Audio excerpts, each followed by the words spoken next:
Friends, આજે આપણે બનાવે છે ભેલપૂરી. એના માટે સામગ્રી જોશે મમરા, સેવ, પૂરી. આમલીની ચટણી રેસીપી મેં મારી ચેનલ પર શેર કરેલી છે. આ આમલીની ચટણી, આ લસણની ચટણી. લસણની ચટણીમાં તમારે શું કરવાનું?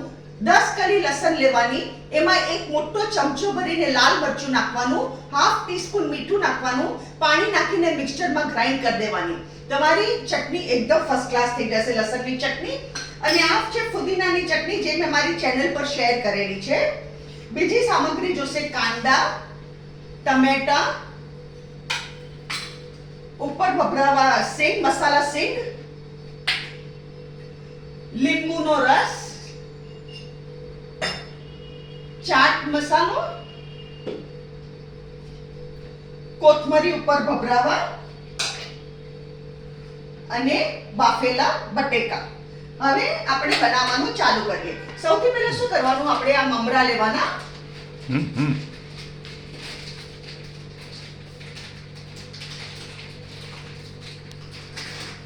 આ મમરા લીધા.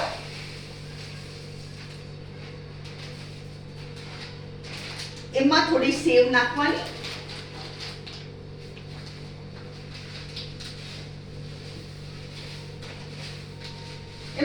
સેવ નાખવાની. પછી ઉપર ભભરાવા પાછી લેવાની. એમાં આ બે પૂરીનો ભૂક્કો કરીને નાખવાનો. આવી રીતે અધકચરો કરવાનું, આખી બી હોવી જોઈએ. એમાં નાખવાના કાંદા, ટમેટા, બાફેલા બટેટા,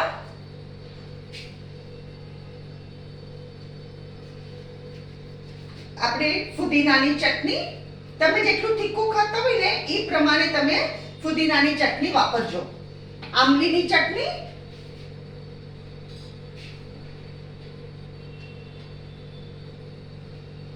અને લસણની ચટણી.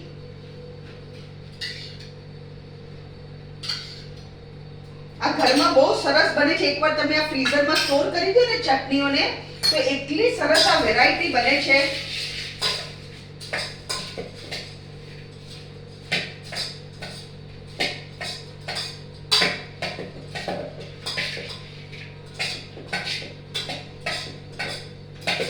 આવી રીતે તપેલીમાં લઈ એને મિક્સ કરી કાઢવાનું.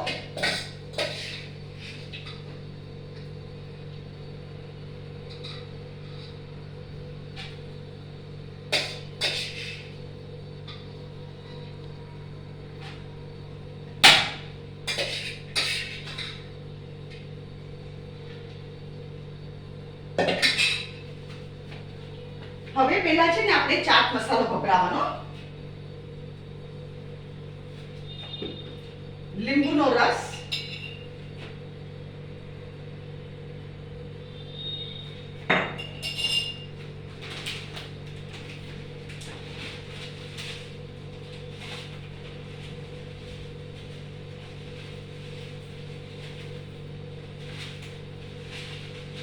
સેવ, 2 દાણા, 4 દાણા આવી રીતે સિંગ નાખી દેવાના, 4 દાણા, અને કોથમરી. અને સાઈડમાં તમારે 2 પૂરી પીરસવાની આવી રીતે.